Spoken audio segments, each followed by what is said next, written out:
बिस्मिल्लाहिर्रहमानिर्रहीम। अस्सलाम वालेकुम दोस्तों, welcome to Asif inverter repairing workshop.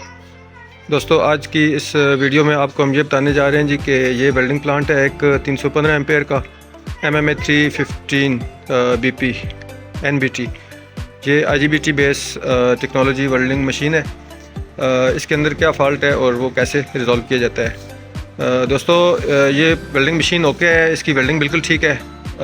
इसके पीछे जो फ़ैन लगा हुआ है वो फ़ैन काम नहीं कर रहा, वो लोड ले रहा है, जिसकी वजह से आगे हमारा लोड जो है ना वो सप्लाई के ऊपर पड़ता है और बाकी जो मामलात हैं इसकी कूलिंग का सेटअप सही नहीं बन रहा।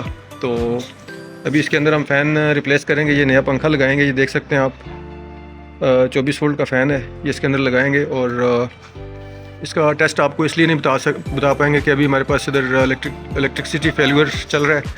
तो due to non-availability of electric power, we could not able to perform the complete test। तो इंशाल्लाह ये जब यूज़र के पास जाएगा तो यकीनन जो है ना इसकी परफॉर्मेंस वेल्डिंग की और कूलिंग की फ़ैन की जो है ना वो सही तरह से चल रही होगी। तो फ़ैन इंस्टॉल करने के बाद आपको इसका हम जो है ना वो एक ओवरव्यू देंगे। दोस्तों, इसका प्रोसीजर आप देख लें। एक दफ़ा सबसे पहले आपने ये जो टॉप वाला स्क्रू है ये खोलना है।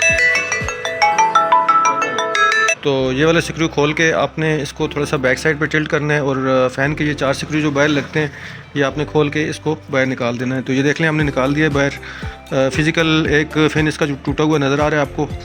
अगर ये चल भी रहा हुआ हो तो ये किसी काम का नहीं है, क्योंकि इसमें अनबैलेंसिंग आती है जिसकी वजह से उसमें वाइब्रेशन पैदा होती है। तो इसकी जगह पर अभी हम ये वाला फ़ैन इंस्टॉल करेंगे। ये ऑपरेशनल फ़ैन है, इंस्टॉल करेंगे और आपके साथ इसका रिज़ल्ट जो है ना वो इंस्टॉल करने के बाद शेयर करेंगे। ये देख लें जी, इसमें हमने फ़ैन इंस्टॉल कर दिया है और इसको अभी जो है ना हमसे बाहर से जो है ना इसके स्क्रू लगा रहे हैं। तो ये चारों स्क्रू आपने अलाइनमेंट इनकी जो है ना अपनी जगह पे लगा देनी है। और जब ये अलाइनमेंट इनकी हो जाए तो इसके अंदर जो है ना वो आप जो है ना स्क्रू इंसर्ट कर लेंगे और इसकी ग्रिप जो है ना वो टाइट हो जाएगी। ठीक है जी। तो ये इसका प्रोसीजर है। सबसे पहले आपने इसका निकालते हुए ये स्क्रू ओपन करना है और ताकि इसका गैप बन जाए, जिसकी वजह से आप पंखे को बाहर निकाल सकें। तो निकाल तो दिया हमने, दूसरा इंस्टॉल कर रहे हैं और अभी इसके जो चारों स्क्रू हैं वो हम इंस्टॉल कर रहे हैं इसके अंदर। तो आपके पास भी जब इस तरह का कोई फेलियर आ जाए तो आपने सबसे पहले घबराना नहीं है, बजाय इसके कि वर्कशॉप में लेके जाने के आपने खुद ही इंस्टॉल कर लेना है और वो चेंज करके आपने इसको बहाल कर देना है। तो जो कॉम्प्लिकेटेड मसाइल होते हैं उनके लिए तो यकीनन जो है ना वर्कशॉप में लेके जाना लाजमी होता है।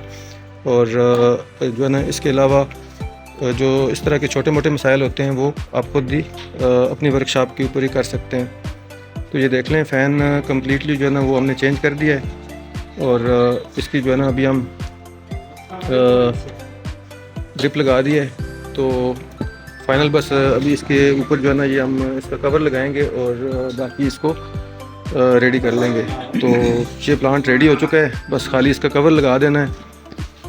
वीडियो अगर अच्छी लगे तो लाइक करें, चैनल को सब्सक्राइब करें और दोस्तों के साथ शेयर करें। वीडियो देखने का बहुत शुक्रिया।